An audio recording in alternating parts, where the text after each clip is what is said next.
From the American Experience Storybook, Helen Keller, Part 2. But afterward, when I was restored to my human heritage, Mildred and I grew into each other's hearts so that we were content to go hand in hand wherever caprice led us, although she could not understand my finger language, nor I her childish prattle. The most important day I remember in all my life is the one on which my teacher, Anne Mansfield Sullivan, came to me. I am filled with wonder when I consider the immeasurable contrast between the two lives which it connects. It was the 3rd of March, 1887, 3 months before I was 7 years old.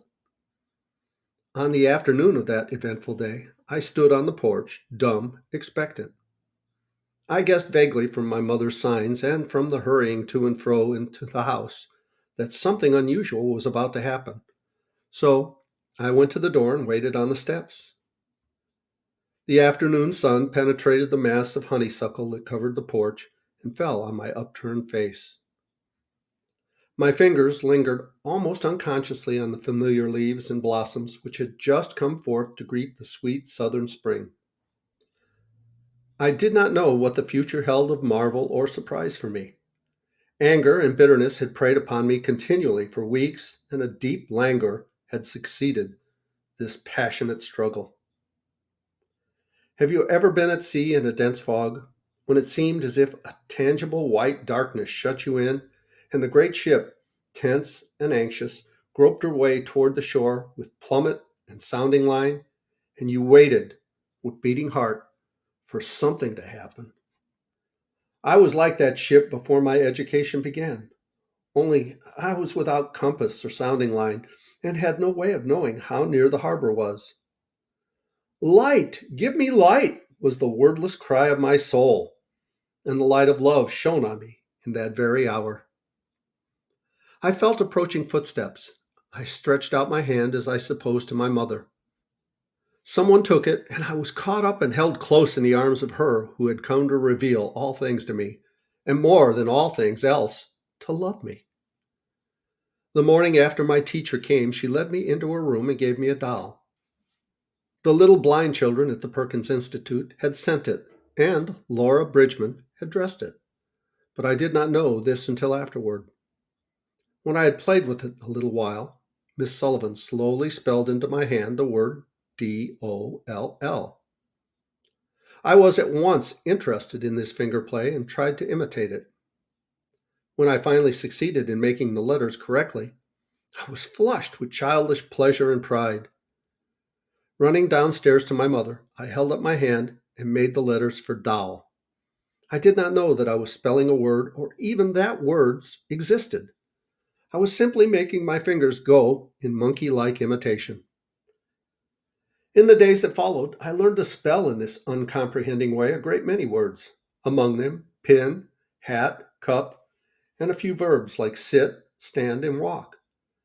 But my teacher had been with me several weeks before I understood that everything had a name. One day, while I was playing with my new doll, Miss Sullivan put my big rag doll into my lap and also spelled doll, and tried to make me understand that doll applied to both. Early in the day, we had had a tussle over words mug and water. Miss Sullivan had tried to impress upon me that mug is mug and that water is water, but I persisted in confounding the two. In despair, she had dropped the subject for the time, only to renew it at the first opportunity. I became impatient at her repeated attempts, and seizing the new doll, I dashed it upon the floor. I was keenly delighted when I felt the fragments of the broken doll at my feet. Neither sorrow nor regret followed my passionate outburst. I had not loved the doll. In the still, dark world in which I had lived, there was no strong sentiment or tenderness. I felt my teacher sweep the fragments into one side of the hearth, and I had a sense of satisfaction that the cause of my discomfort was removed. She brought me my hat, and I knew I was going out into the warm sunshine. This thought, if a wordless sensation may be called a thought, made me hop and skip with pleasure. We walked down the path to the well house, attracted by the fragrance of the honeysuckle with which it was covered. Someone was drawing water, and my teacher placed my hand under the spout. It was the cool stream gushed over one hand and spelled into the other the word water, first slowly, then rapidly. I stood still, my whole attention fixed upon the motions of her fingers. Suddenly I felt a misty consciousness as of something forgotten, a thrill of returning thoughts, and somehow the mystery of language was revealed to me. I knew then that water meant the wonderful, cool something that was flowing over my hand. The living word awakened in my soul, giving it light, hope, joy, set it free. There were barriers still, it is true, but barriers that could in time be swept away. I left the well house eager to learn. Everything had a name, and each name gave birth to a new thought. As we returned to the house, every object which I touched seemed to quiver with new life. That was because I saw everything with the strange new sight that had come to me. On entering the door, I remembered the doll I had broken. I felt my way to the hearth and picked up the pieces. I tried vainly to put them together. Then my eyes filled with tears, for I realized what I had done, and for the first time I felt repentance and sorrow. I learned a great many new words that day. I do not remember what they all were, but I do know that mother, father, sister, teacher were among them. Words that were to make the world blossom for me, like Aaron's rod with flowers. It would have been difficult to find a happier child than I was as I lay on my crib at the close of that eventful day and lived over the joys it had brought me and for the first time longed for a new day to come. I had now the key to all language, and I was eager to learn to use it. Children who hear acquire language without any particular effort. The words that fall from others' lips they catch on the wing, as it were, delightedly, while the little deaf child must trap them by a slow and often painful process. But whatever the process, the result is wonderful. Gradually, from naming an object, we advance step by step until we have traversed the vast distance between our first stammering syllable and the sweep of thought in a line of Shakespeare. At first, when my teacher told me about a new thing, I asked very few questions.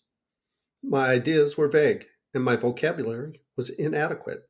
But as my knowledge of things grew and I learned more and more words, my field of inquiry broadened, and I would return again and again to the same subject, eager for further information.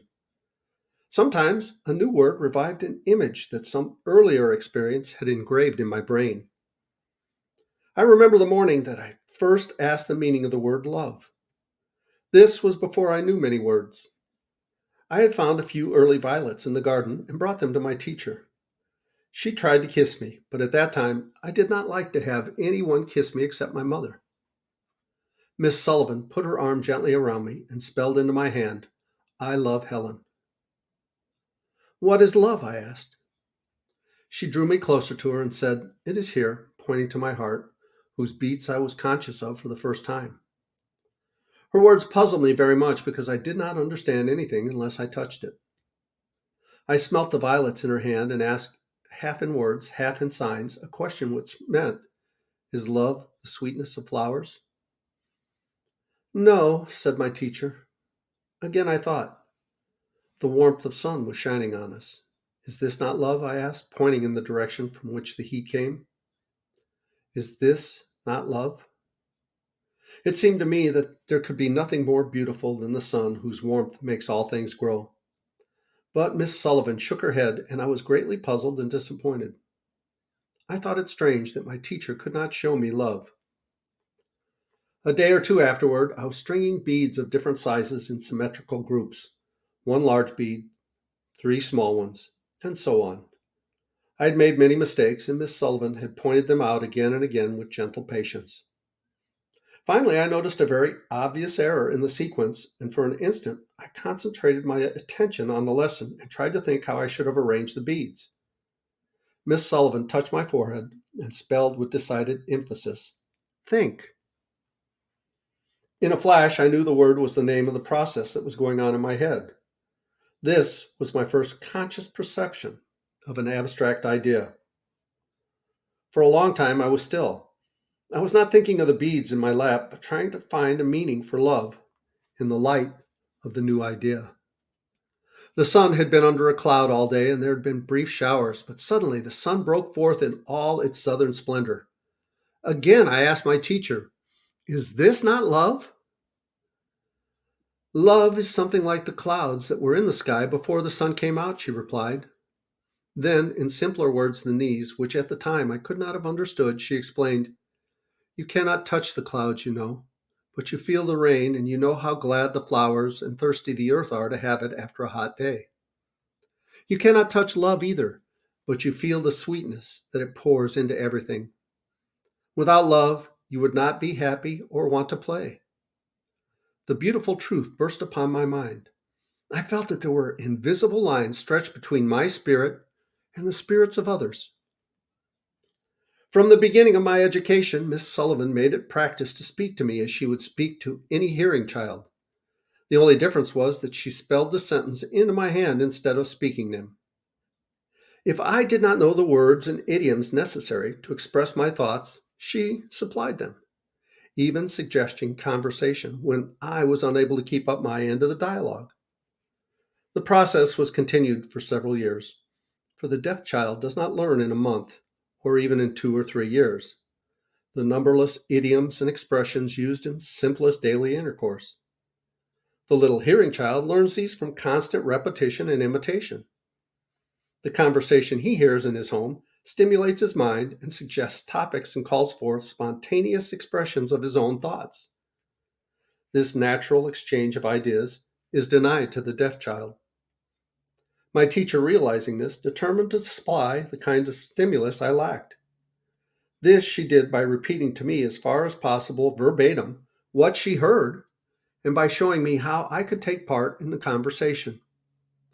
But it was a long time before I ventured to take the initiative, and still longer before I could find something appropriate to say at the right time.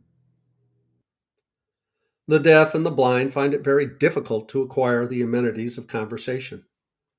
How much more this difficulty must be augmented in the case of those who are both deaf and blind. They cannot distinguish the tone of the voice or, without assistance, go up and down the gamut of tones that give significance to words. Nor can they watch the expression of the speaker's face, and a look is often the very soul of what one says. Well, that's the end of Helen Keller. Hope you enjoyed that story. Come back for our next video. We'll do Douglas MacArthur soon. Love you guys. As Tigger says, ta-ta for now.